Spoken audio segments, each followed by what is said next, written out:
제가 봉독합니다. 오직 너 하나님의 사람아, 이것들을 피하고 의와 경건과 믿음과 사랑과 인내와 온유를 따르며 믿음의 선한 싸움을 싸우라. 영생을 취하라.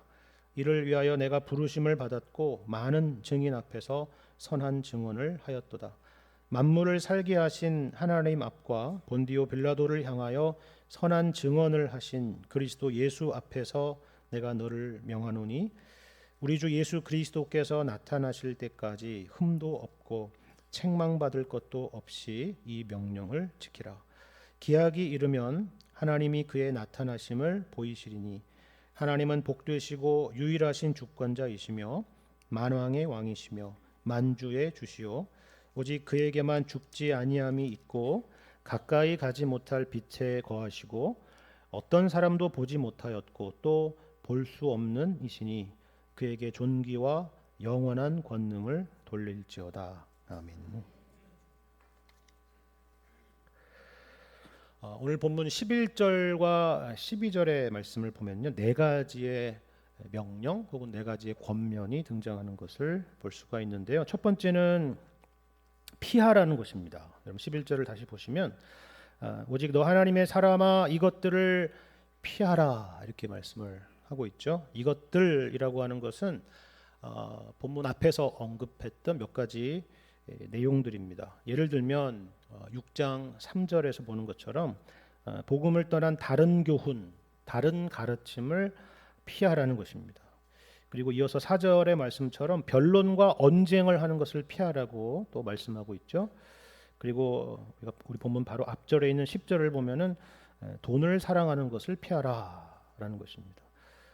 이처럼 피하라, 도망쳐라, 멀리하라 이렇게 명령하는 것은 이것을 거꾸로 보자면 우리가 신앙생활을 하면서 혹은 목회자로서는 사역을 하는 데 있어서 한편으로는 이런 것들이 굉장히 커다란 유혹이 된다라는 것을 보여주는 말씀입니다. 그래서 이처럼 피하라는 명령이 있는 것이죠. 정말 그렇지 않습니까? 우리는 독특한 가르침 그리고 우리의 귀를 솔깃하게 하는 그런 가르침에 대해서 우리 마음이 미혹되는 일들이 종종 있습니다. 여러분 교회에서는 이런 말을 못 들어보셨죠? 다 숨기는 이유가 있는 것입니다. 그런 식으로 말하면 혹은 유튜브에 그런 썸네일이 딱 보이기 시작하면 우리 마음은 호기심이 생기고 또 미혹이 되기도 하는 것입니다. 정말 그런가 하는 생각을 하는 것이죠. 한때 교회에서 신앙생활을 참 잘하던 분이었는데 언제부턴가 점점 보이지 않더니 나중엔 어떤 이단에 빠졌다는 이야기도 심심치 않게 듣습니다. 어렸을 때부터 주일학교 선생님들에게 정말 그렇게 칭찬받던 아이가 대학에 들어가더니 교회의 발길을 끊게 되고 기독교에 대해서 냉소적인 아이가 되었다는 이야기도 듣게 되죠. 우리 주변에서 흔히 일어나는 그런 일들입니다. 여기 변론과 언쟁에 대한 것도 그렇습니다. 우리는 그 사람이 말하는 것이 정말 진리인가, 성경에 기반한 이야기인가, 그리고 그 사람은 정말 본인이 주장하고 지금 말하는 그 이야기대로 그 주장대로 살아가려고 애쓰는 사람인가 하는 것보다 우리는 그저 대중적으로 말 잘하는 사람의 미혹이 되기가 쉽고 거기에 더 마음을 빼앗기기가 쉬운 그런 시대 가운데 살아가고 있습니다. 돈을 사랑하는 것은 뭐 두말할 필요가 없을 겁니다. 특히 오늘날 같은 시대에 이만한 유혹이 없겠죠. 사도 바울은 먼저 이런 것들을 피하라고 우리에게 말씀하고 있습니다. 두 번째로는 반대로 따라야 될 것이 있다라고 말씀하는데요. 11절 하반절을 보시면 의와 경건과 믿음과 사랑과 인내와 온유를 따르라 이렇게 말씀하죠. 이것들은 하나씩 일일이 제가 설명해 드리지 않아도 이미 성경에서 수차례 강조하고 있는 기독교인이라면 갖춰야 될 여러 가지 덕목들과 또 성품들이라는 것을 잘 아실 것입니다. 세 번째와 네 번째는 싸우는 것과 또 취하는 것인데요. 12절의 말씀을 보시면 믿음의 선한 싸움을 싸우라 영생을 취하라 이렇게 말씀하는 것이 바로 그것입니다. 이처럼 우리에게는 피할 것이 있고 따를 것이 있고 싸울 것이 있고 취할 것이 있다라는 것입니다. 이 땅에서 성도로서의 삶이 무엇이냐라고 할 때에 여기에 열거된 내용과 같이 우리가 피하고 따르고 싸우고 취하는 것이다 이렇게 말할 수가 있을 것입니다. 그래서 우리는 이 내용을 바탕으로 여러 가지 실천 사항들을 생각해 볼 수가 있겠죠. 그리고 그와 같은 것들을 우리가 체크리스트 같은 것들을 만들어서 과연 나는 오늘 이것을 잘하고 있었는가 아니면 잘 못했는가 이런 것들을 점검하고 반성해 볼 수도 있을 것입니다. 물론 그와 같은 결심과 실천은 정말 귀한 일입니다.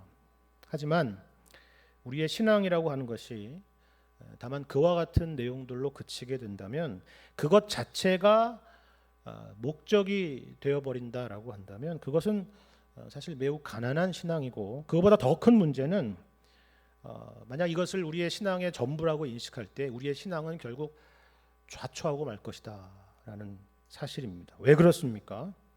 사실 여기 등장하는 이와 같은 명령들, 권면들 이런 내용들은 처음부터 결코 우리가 노력해서 얻은 것들이 아니기 때문입니다. 여러분 우리가 믿기 전에 과연 의와 경건과 믿음과 사랑과 인내와 온유가 있었습니까? 우리가 믿음의 선한 싸움을 싸우고 영생을 취하기 위해서 노력해서 우리가 구원을 받게 되었나요? 아니죠. 절대 아닙니다. 우리는 허물과 죄로 죽었던 사람들이었고 하나님을 거역하는 자들이었으며 우리 안에 선한 것이 하나도 없었던 자들입니다. 우리 안에 착한 일을 시작하신 분은 우리가 아니라 하나님이시죠. 그리고 지금도 성령께서 우리 믿는 우리 가운데 역사하셔서 열매 맺게 하시는 일들입니다. 그렇다면 왜 이와 같은 명령을 하고 있는 걸까요? 그리고 우리가 어떻게 하면 이런 명령에 그저 표면적으로 외적으로 순종하는 정도가 아니라 진정으로 순종할 수 있고 기쁨으로 따르며 살 수 있을까 하는 것입니다. 여기에 대한 대답이 바로 오늘 말씀 가운데 있습니다. 크게 두 가지인데요. 하나는 내가 누구냐 하는 것과 또 다른 하나는 우리가 어디를 향해 가고 있느냐 하는 것을 잘 알아야 된다라는 것입니다. 이것이 더 중요한 내용이라는 것을 오늘 본문 말씀은 강조해 주고 있습니다. 사실 이 두 가지를 우리가 기억한다면 여기에 열거된 이런 명령들은 단순히 우리가 율법적으로 지켜야 되는 그런 명령이 아니라 당연히 신자로서 그렇게 살 수밖에 없는 그런 삶의 내용이 될 것입니다. 물론 그렇게 사는 것이 결코 쉽다는 말은 아닙니다. 어려운 일입니다. 그런데 똑같이 우리가 살아가며 뭔가를 열심을 낸다 한달째라도 내가 누구인지를 알고 또 무엇을 향해 가고 있는지를 알고 하는 열심과 그렇지 않은 것과는 전혀 다르다라는 것입니다. 그럼 이것을 보여주는 말씀이 있는데요. 고린도전서 9장의 말씀을 보면요. 사도 바울이 여기에 대해서 이렇게 말씀합니다. 고린도전서 9장 25절과 26절 말씀. 우리 한번 같이 읽어보겠습니다. 시작. 이기기를 다투는 자마다 모든 일에 절제하나니 그들은 썩을 승리자의 관을 얻고자 하되 우리는 썩지 아니할 것을 얻고자 하노라. 그러므로 나는 다름질하기를 향방 없는 것 같이 아니하고 싸우기를 허공을 치는 것 같이 아니하며 라고 말씀하죠. 그렇죠. 우리가 누구인지를 알고 우리가 어디를 향해서 달려가는지를 안다면 우리의 삶에 대한 태도와 삶의 모습들은 당연히 달라질 수밖에 없는 것입니다. 그러니까 우리는 이런 명령 이전에 이것을 분명히 알아야 된다는 것이죠. 그렇지 않다면 우리의 신앙의 내용이라고 하는 것은 그저 뭔가를 하라, 뭔가를 하지 말라라는 식의 그런 건조하고 메마른 그런 명령들과 지침밖에는 남지 않을 것이기 때문입니다. 자, 그렇다면 우리는 누구입니까? 여러분은 여러분 자신을 누구라고 규정을 하십니까? 여러분을 설명하는 수많은 내용 가운데서 어떤 것이 여러분 가운데 가장 우선적인 여러분에 대한 설명입니까? 우리는 이러한 것들을 정체성, 아이덴티티라고 말하는데요. 우리의 정체성을 보여주는 방식에는 참 여러 가지가 있습니다. 여러분 대표적으로 신분증이라고 하는 것이 우리가 누구인지를 말해주죠. 영어로 신분증은 ID 카드, 즉 아이덴티티 카드라고 말하지 않습니까? 우리가 보통 주민등록증이나 운전면허증이나 여권 같은 것을 말합니다. 근데 여기 뭐가 적혀 있습니까? 보면 이름이 있고 성별이 있고 또 출생 연도가 그 생년월일이 있죠.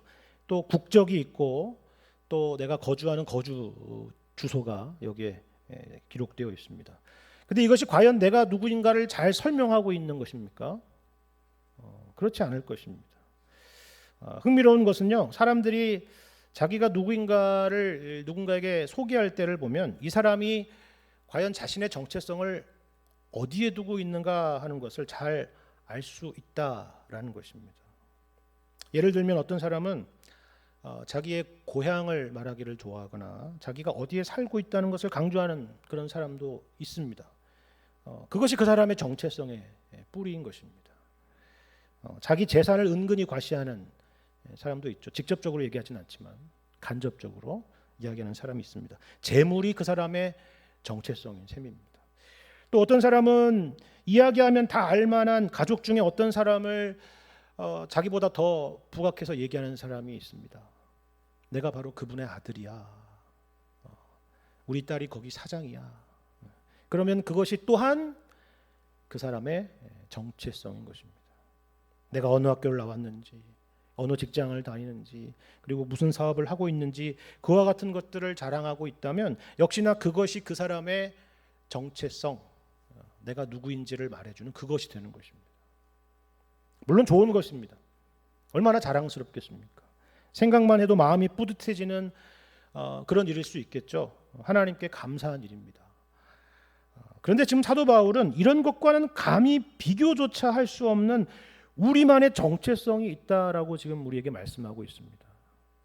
빌립보서의 표현대로 하자면 제가 방금 열거드린 그 엄청난 그 어떤 내용들보다도 그 모든 것들을 심지어는 배설물로 여겨도 될 정도로 나에게는 놀라운 정체성이 있다라고 설명하는 것입니다. 우리가 절대로 잊지 말아야 될 진짜 중요한 정체성이 우리에게 있다라고 말씀하는 것입니다. 그게 뭘까요?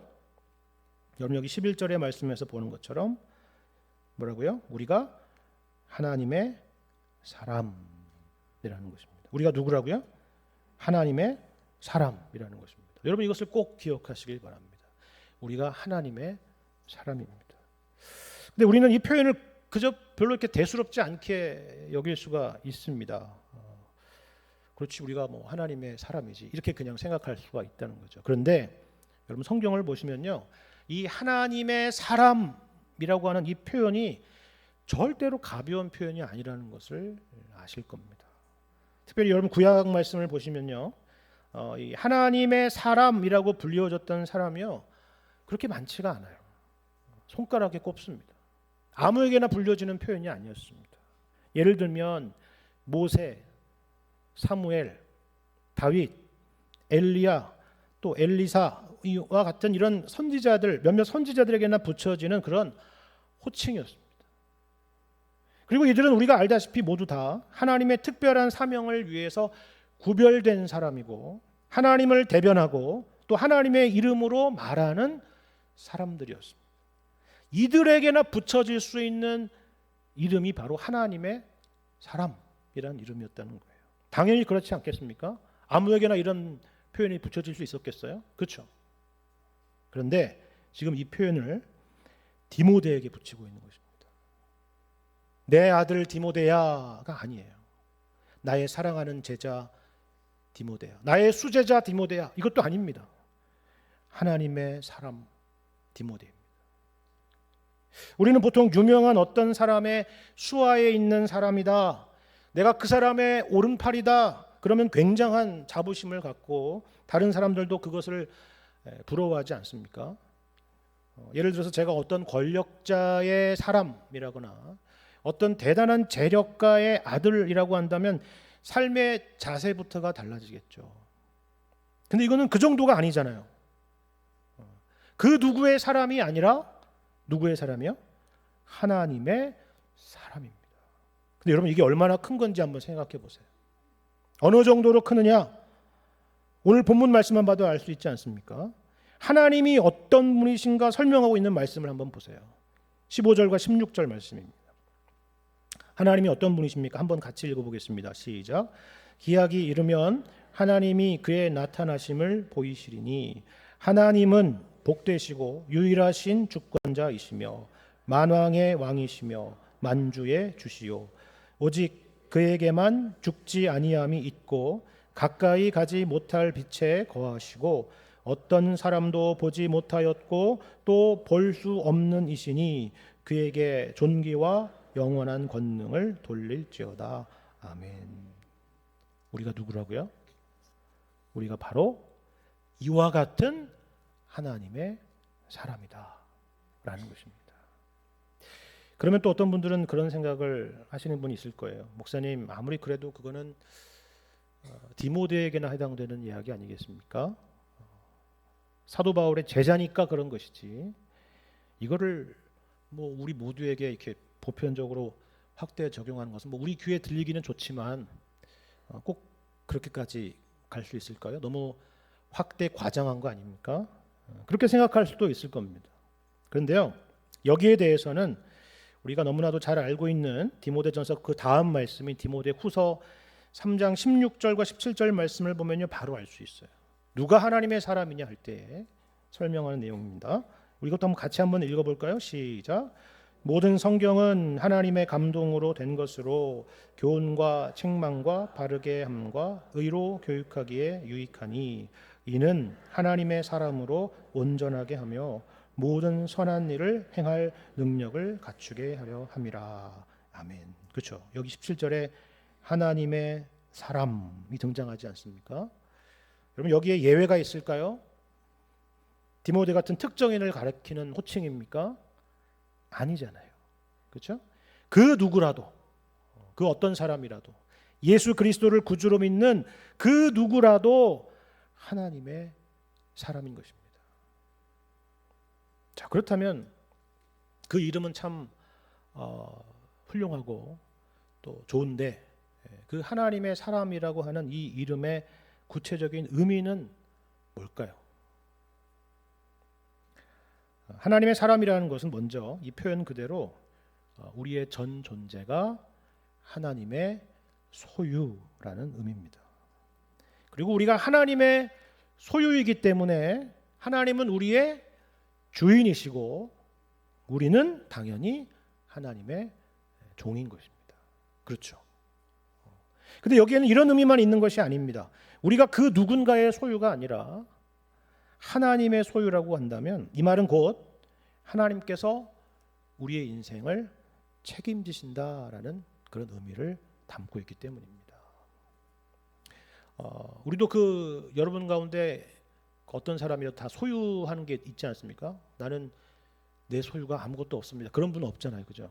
다 뭔가를 다 소유하고 계십니다.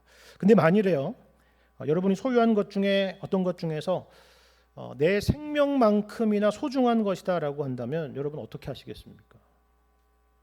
함부로 하겠습니까? 아니겠죠. 오히려 어떤 일이 있어도 그것은 절대로 잃지 않으려고 하겠죠. 만약에 집에 불이 났다, 일단 사람들은 다 나왔고요. 일단 불이 났다, 근데 뭔가를 꺼내러 들어가야 된다. 그럼 뭐겠어요? 그걸 제일 먼저 챙기지 않겠어요? 자기 생명만큼 소중한 것이라면. 그렇죠? 바로 그것입니다. 우리가 어떻게 하나님의 소유가 되었는지를 한번 생각해 보세요. 하나님께서 죄인된 우리를 자기의 소유를 삼기 위해서 독생자 예수 그리스도를 십자가에 내어주시고 그 피로 우리를 구속하지 않으셨습니까? 그럼 이 구속, 리뎀션이라고 하는 것은요, 값을 지불하고 샀다라는 의미를 담고 있는 것입니다. 그래서 우리가 하나님의 사람이 된 것입니다. 그렇죠. 이처럼 가장 가치 있는 것을 희생하시고 우리를 사셨다라고 하는 것은 이만큼 우리를 사랑하신다라는 것이고 우리를 책임지시겠다라는 의미인 것입니다.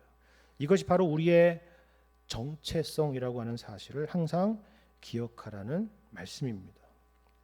여러분 12절에 그래서 믿음의 선한 싸움을 싸우라라고 하는 이 명령도요. 그래서 같은 맥락에 있는 것입니다. 여러분 이것은 다른 어떤 싸움이 아니고 이것을 기억하는 싸움이라는 것입니다. 여러분 세상의 싸움은 혈과 육에 대한 싸움입니다. 왜 사람들이 항상 더 많이 가지고 또 더 높이 오르려고 하는 걸까요? 그 이유는 거기에 삶의 이유와 목적이 있고 거기에 인생의 성공과 실패가 있다라고 믿기 때문입니다. 그래서 그것을 위해서 평생을 싸우는 것입니다. 어떻게 보면 당연한 것이죠. 하지만 우리의 싸움은 여기에 있지 않다는 겁니다. 믿음의 선한 싸움입니다. 오히려 우리가 어떤 상황에 있고 어떤 형편에 있다 할지라도 하나님의 사랑이 우리 가운데 있다라는 사실을 믿는, 그것을 기억하는 싸움이고 우리가 하나님의 변함없는 사람이라는 것을 기억하는 싸움입니다. 여러분 이어서 영생을 취하라는 것도 마찬가지예요. 사실 어떻게 보면 이 말씀은 오해되기 쉬운 말씀일 겁니다. 우리가 어떻게 영생을 취합니까? 영생은 하나님의 선물이고 하나님께서 은혜로 주신 것이기 때문이죠. 자, 그렇다면 이 말씀이 우리더러 우리의 힘과 능력으로 영생을 이루라는 말씀은 당연히 아니겠죠. 그렇다면 무슨 말씀일까요? 이 영생을 취하라고 하는 것은 쉽게 말하자면 우리에게 주신 그 영생을 꽉 붙잡으라는 것입니다. 우리에게 주신 영생을 자기 것으로 삼으며 살라는 거예요. 이걸 다른 말로 하자면 하나님의 생명으로 살아야 된다, 그 얘기입니다. 그래도 무슨 말인지 모르겠습니다. 그렇죠? 여러분 하나님의 생명으로 산다는 건 그럼 어떤 걸까요? 우리에게는요 두 가지의 생명이 있습니다. 예수님을 믿는 누구라도 두 가지의 생명이 있습니다. 하나는 육신의 생명이고 또 하나는 영적인 생명입니다. 모두 다 하나님께서 우리에게 은혜로 주신 것이고 모두 다 우리가 소중히 여겨야 될 생명이죠. 근데 하나님의 사람인 우리가 세상 사람들과 같이 육신의 생명이 전부인 것처럼 살면 안 되지 않느냐 하는 것입니다. 그럼 여기에 대해서 예수님께서 산상수훈에서 무슨 말씀을 하셨습니까? 이렇게 말씀하셨죠. 너희는 염려하여 이르기를 무엇을 먹을까 무엇을 마실까 무엇을 입을까 하지 말라 하는 겁니다. 너희 하늘 아버지께서는 이 모든 것이 너희에게 있어야 될 줄을 아신다라고 말씀합니다. 이게 필요 없다는 얘기가 아니잖아요. 그렇죠? 필요한 것입니다. 우리가 살아갈 때 꼭 필요한 것들입니다. 그런데 너희가 먼저 구할 것이 있다는 거예요. 뭐죠? 너희는 먼저 그의 나라와 그의 의를 구하라 하셨습니다. 이것이 바로 하나님의 생명으로 사는 것입니다. 여러분 13절을 보세요. 하나님이 누구시냐 할 때에 하나님은 만물을 살게 하신 하나님이라고 말씀합니다. 모든 만물에게 생명을 주시고 살피시는 분이다라는 의미입니다. 여기에 당연히 우리도 있지 않습니까? 그렇죠? 우리가 이 땅에서 누리는 모든 것들, 우리가 살아가는 데 필요한 모든 것들 하나님께서 허락해 주신 것입니다. 어느 것 하나도 예외가 없습니다. 어느 것 하나도 우리 힘으로 취한 것이 없습니다. 이걸 기억하고 감사하는 것입니다. 우리에게 생명을 주시고 우리의 필요를 채워주셔서 감사합니다. 이 모든 것이 하나님이 주신 것이고 하나님의 은혜입니다. 그렇게 고백하면서 사는 것이죠. 근데 이게 전부냐 하면 그렇지 않다는 거예요. 우리가 살아있다는 거, 우리에게 영생이 있다라고 하는 것은 그와 같은 것을 통해서만 확인되는 것이 아니라는 겁니다. 그 반대의 상황 가운데서도 마찬가지라는 거예요. 여러분 이걸 보여주는 말씀이 이어지는 말씀입니다. 보세요. 13절을 다시 보시면요. 만물을 살게 하신 하나님 앞과 본디오 빌라도를 향하여 선한 증언을 하신 그리스도 예수 앞에서 내가 명한다. 이렇게 말씀하죠. 만물을 살게 하신 하나님 앞에서라고 하는 것은 앞에서 말씀드린 것처럼 어떤 의미에서는 우리 마음을 참 밝게 하고 환하게 합니다. 그렇죠.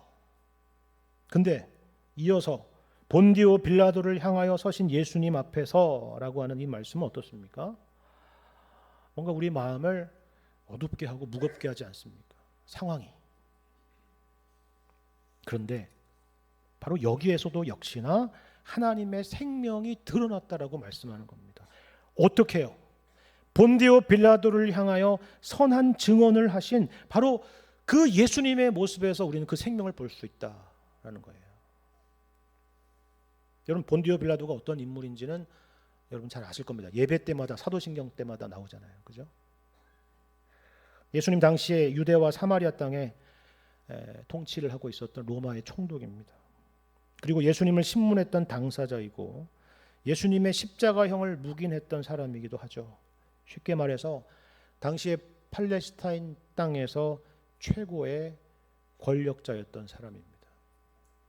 그래서 보면요, 요한복음 19장 말씀에 빌라도가 자기의 눈앞에 있는 예수님을 두고 이런 말을 하는 걸 보게 돼요. 제가 읽어드리겠습니다. 이렇게 말합니다. 내가 너를 놓을 권한도 있고 십자가에 못 박을 권한도 있는 줄을 알지 못하느냐. 참 기가 막힌 일 아닙니까? 그렇죠? 지금 누가 누구에게 그런 말을 하는 겁니까? 예수님이 누구세요? 성부 하나님과 더불어서 온 우주 만물을 창조하시고 다스리시는 분이시죠. 그리고 오늘 본문 말씀처럼 만왕의 왕이시며 만주의 주이십니다. 모든 권세를 가지신 분이십니다. 그런데 그 예수님에게 빌라도가 내가 너를 놓을 권한도 있고 십자가에 못 박을 권한도 있는 줄 알지 못하느냐 라고 말하고 있으니 얼마나 참 기가 막힌 일입니까? 그렇죠? 근데 예수님께서 어떻게 하셨습니까? 그래, 내 권한을 보여주겠다 그러셨나요? 아니죠. 12군단도 더 되는 천사들을 명하여서 그들을 일거에 멸하실 수도 있고 말씀 한마디, 아니 눈빛 하나로도 얼마든지 이들을 깨끗하게 사라지게 하실 수도 있음에도 불구하고 그렇게 하시지 않으셨습니다. 대신에 어떻게 했다고요? 빌라도 앞에서 선한 증언을 하셨다라고 말씀합니다. 여기에 선한 증언이라고 하는 것은요, 빌라도의 질문에 대답하시는 것을 말하는 건데요. 빌라도가 예수님에게 물었던 질문이 있습니다. 그게 뭐냐면 내가 유대인의 왕이냐라는 것입니다. 근데 예수님께서는 그 모욕과 수치 가운데서도 분명하게 그렇다라고 말씀을 하신 것입니다. 그런데 바로 이 지점이 우리가 놀라게 되는 지점인 것이죠. 왜냐하면 우리는 예수님의 그 높으신 지위와 이 같은 고난이라고 하는 것이 절대로 서로 양립될 수가 없다라고 생각하기 때문입니다. 이건 말도 안 되는 일이라 생각하기 때문이죠. 하지만 그렇지 않다는 것입니다. 예수님은 하나님의 아들이시면서도 순환을 당하신 것처럼 우리도 마찬가지로 하나님의 사람이라고 할지라도 우리 앞에 이와 같은 어려움이 있을 수도 있다라는 의미입니다. 오히려 우리가 하나님의 아들이기 때문에, 하나님의 사람들이기 때문에 예수님과 같이 세상의 권세와 부당한 고난 가운데서도 선한 증언을 할 수 있고, 바로 이것이 하나님의 생명을 가진 사람의 특징이다. 이것이 진짜 능력이다. 그렇게 말씀을 하는 것입니다. 이처럼 우리가 누구냐 하는 것이, 이 정체성이 우리의 행동을 결정하고요, 우리의 태도를 결정하게 되는 것입니다. 우리가 하나님의 사람이며 하나님의 자녀라는 사실을 분명하게 기억하실 수 있기를 바랍니다. 우리가 누구인지를 아는 것과 더불어서 우리가 또한 알아야 될 또 한 가지 사실은 뭐냐면요, 우리가 어디를 향하여 가고 있느냐 하는 것입니다. 자, 여러분 14절을 보시면 우리 주 예수 그리스도께서 나타나실 때까지 흠도 없고 책망받을 것도 없이 이 명령을 지키라, 이렇게 말씀하죠. 사람들이 가지고 있는 여러 가지 소원들 가운데서요, 하나가 있다면 뭐가 있냐면 사람들은 미래를 알고 싶어합니다. 내일을 알고 싶어해요. 내일 무슨 일이 있을지, 내 인생에 어떤 일이 펼쳐질지 알고 싶어합니다. 앞으로 10년 뒤에 혹은 5년 뒤의 일이 어떻게 될 줄을 안다면 지금의 여러분의 삶의 태도는 분명히 또 달라지지 않겠습니까? 그래서 그런 상상력을 동원한 영화나 혹은 드라마 같은 것이 종종 나오기도 하죠. 근데 성경은 우리에게 우리가 궁금해하고 알고 싶어하는 그런 일들은 잘 가르쳐주지 않아요. 물론 성경을 보시면 때때로 하나님께서 선지자들을 통해서 앞으로 될 일에 대해서 예언하게 하실 때가 있습니다. 그런데 그런 예언들은 우리가 흔히 생각하는 것처럼 우리의 호기심을 채워주는 그런 식의 의미로서 예언들이 절대로 아닙니다. 오히려 성경은 그런 식으로 미래를 점치는 자들을 가증히 여기신다라고 말씀을 합니다. 왜 그렇습니까? 우리의 영혼을 아끼시기 때문입니다. 우리의 영혼을 위해서죠. 여러분 생각해 보십시오. 만일에 우리가 내일의 일, 5년이나 10년 뒤의 일을 안다면 알고 싶지 않은 거 말고요. 진짜 알고 싶은 거. 그거를 안다라고 한다면 우리는 과연 하나님을 의지하고 하나님을 사랑하겠습니까? 예를 들어서 여러분 매주 6개의 숫자를 여러분이 안다면, 매주 여러분이 로또 당첨번호를 안다면 우리는 매주가 거듭될 때마다 우리의 영혼이 건강해질까요? 오히려 주님과 멀어지지 않겠습니까? 우리 영혼이 피폐해지고 망가지지 않을까요? 그래서 하나님께서 우리에게 주신 복이 뭐예요? 하루를 주신 것입니다. 하루를 살게 하시고 하루의 만나를 주신 것이죠. 우리 그런 찬양 있잖아요. 내일 일은 남 몰라요. 하루하루 살아요. 불행이다 요행함도 내 뜻대로 못해요. 그렇죠? 그 찬양을 하면서 주님을 의지하고 살게 하신 것입니다. 하지만 그럼에도 불구하고 우리 모두에게 알려주신 확실한 미래 한 가지가 분명히 있습니다. 그게 뭡니까? 바로 방금 읽은 14절 말씀과 같은 것이죠. 우리 주 예수 그리스도께서 나타나실 것입니다. 2000년 전에 이 땅에 오셔서 우리를 위해서 십자가에 죽으시고 부활하셔서 승천하신 예수님께서 장차 구름을 타고 다시 오실 것입니다. 그리고 이 땅의 역사는 다 끝이 나고 새 하늘과 새 땅의 시대가 시작이 될 것입니다. 이것은 분명하고 확실한 미래입니다. 감추어진 그런 진실이 아니에요. 그 누구라도 성경을 보면 알 수 있는 확실한 미래입니다. 약속입니다. 성경이 이것을 우리에게 알려주신 것은 역시나 우리의 영혼을 위해서입니다. 자, 그렇다면 무엇이 진정으로 우리에게 지혜로운 인생인가 하는 것은 너무나도 분명할 것입니다. 예를 들어서 여러분이 어디 해외 먼 곳으로 잠시 여행을 간다고 생각을 해보십시오. 분명히 여행 중에 필요한 것들이 있을 겁니다. 그렇죠? 먹을 것도 필요하고 입을 것이나 혹은 잠시 머물 숙소도 필요하겠죠. 가끔 재미있는 것도 체험해보고 또 같이 여행 가는 일행과 싸우기도 하고 또 가는 길에 기념품 같은 것도 사보고 할 겁니다. 그렇죠? 그런데 여행을 가서 자신의 거금을 들여서 거기에 있는 집을 사거나 땅을 사는 사람은 없을 겁니다. 왜 그렇습니까? 거기는 잠시 머무를 뿐이고 결국 집으로 돌아오게 될 거니까요. 당연하지 않겠습니까? 마찬가지죠. 지금 사도 바울이 본문에서 강조하는 게 바로 그거예요. 우리 주 예수 그리스도께서 나타나실 날이 오리라는 것입니다.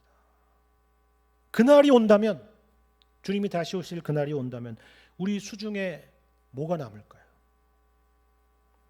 그동안 우리가 모은 재산입니까? 아니면 우리가 쌓아올린 업적일까요? 아니죠. 우리가 지난주에 보았던 7절 말씀과 같지 않습니까? 우리가 세상에 아무것도 가지고 온 것이 없음에 또한 아무것도 가지고 가지 못하리라. 그렇죠.